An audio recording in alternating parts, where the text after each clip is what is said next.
రగన్న అమరత్వం పొంది 9వ తారీఖు 9 సంవత్సరాలు అవుతుంది. ఖమ్మంలోనే డిగ్రీ ఫైనల్ ఇయర్ చదువుకుంటూ దేశవ్యాప్తంగా వస్తున్న యొక్క విప్లవాల ప్రభావంతో పుస్తకాలను కాలేజీలను వదిలిపెట్టి అడవి బాట పట్టాడు.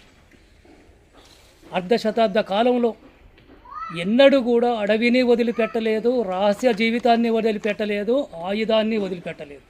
చనిపోయేంత వరకు కూడా రహస్య జీవితంలోనే ఉన్నాడు. అడవిని ప్రేమించాడు, మైదానాన్ని ప్రేమించాడు.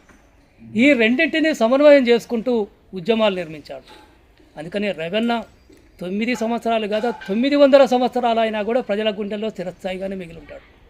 అందుకని రగన్న యొక్క వర్ధంతిని ఒక ప్రాంతానికి పరిమితం కాకుండా 9వ తారీఖు నాడు ఈ 9 సంవత్సరాల నుంచి కూడా ఉభయ తెలుగు రాష్ట్రాల్లో కూడా విస్తృతంగా వర్ధంతుల సభలు జరుపుకుంటున్నాం.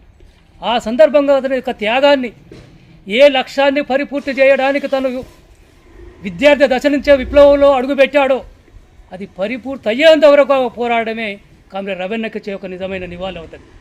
ఆ దశగానే సిపిఎంఎల్ న్యూ డెమోక్రసీ కార్యక్రమాలు రూపొందించుకొని పోరాడుతున్నది.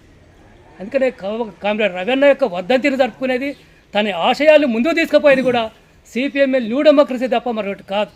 తను చనిపోయేంత వరకు కూడా సిపిఎంఎల్ న్యూ డెమోక్రసీ రాష్ట్ర కార్యదర్శిగా, కేంద్ర కమిటీ సభ్యుడిగా పనిచేశారు. అట్లా తన ఆశయాన్ని ప్రజల ముందుకు తీసుకుపోతున్నాం.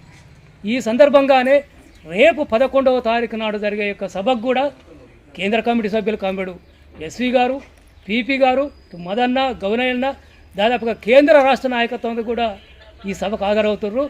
ముఖ్యంగా ఈ సందర్భంగా కూడా ఇంకోటి కూడా గుర్తు చేయాలనుకుంటున్నాను. కేంద్ర హోమ్ మినిస్టర్ అమిత్ షా గారు 2022 ఏప్రిల్ వరకు ఈ దేశంలో నక్సలిజం అనేది ఉండదు అని ప్రకటించాడు. పదే పదే చెప్తున్నాడు. మేము ఛాలెంజ్ చేసి కూడా చెప్తున్నాం.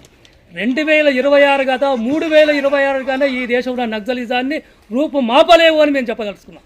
ఎందుకంటే ఈ దేశంలో అవినీతి ఉంది, ఈ దేశంలో దోపిడీ ఉన్నది. ఇవి ఉన్నంతకాలం కూడా నక్సలిజం సజీవంగానే ఉంటుంది. వారి హక్కుల కొరకు పోరాడుతుంటుంది, వాళ్ళ హక్కుల సాధన కొరకు ఉద్యమాలు నిర్మిస్తుంటుంది. ఆ ఉద్యమంలో అనేక మంది ఒరిగిపోతుంటారు.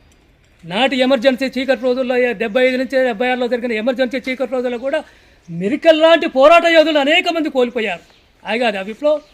అందుకనే ప్రజల యొక్క మౌలిక సమస్యలు ఉన్నంతకాలం ప్రజల యొక్క సమస్యల పరిష్కారం కొరకు పోరాటాలు కూడా సజీవంగానే ఉంటాయి.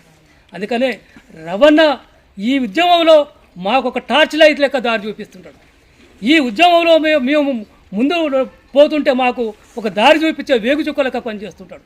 అందుకనే రవణ ఎప్పటికి కూడా ప్రజల గుండెల్లో స్థిరస్థాయిగానే మిగిలి ఉంటాడు. రేపు 11వ తారీఖు నాడు జరిగే యొక్క తన యొక్క 9వ వర్ధంతి సభలో కూడా పెద్ద ఎత్తున ప్రజలు, ప్రజాస్వామికవాదులు పాల్గొనాలని ఈ సందర్భంగా తెలియజేస్తారు.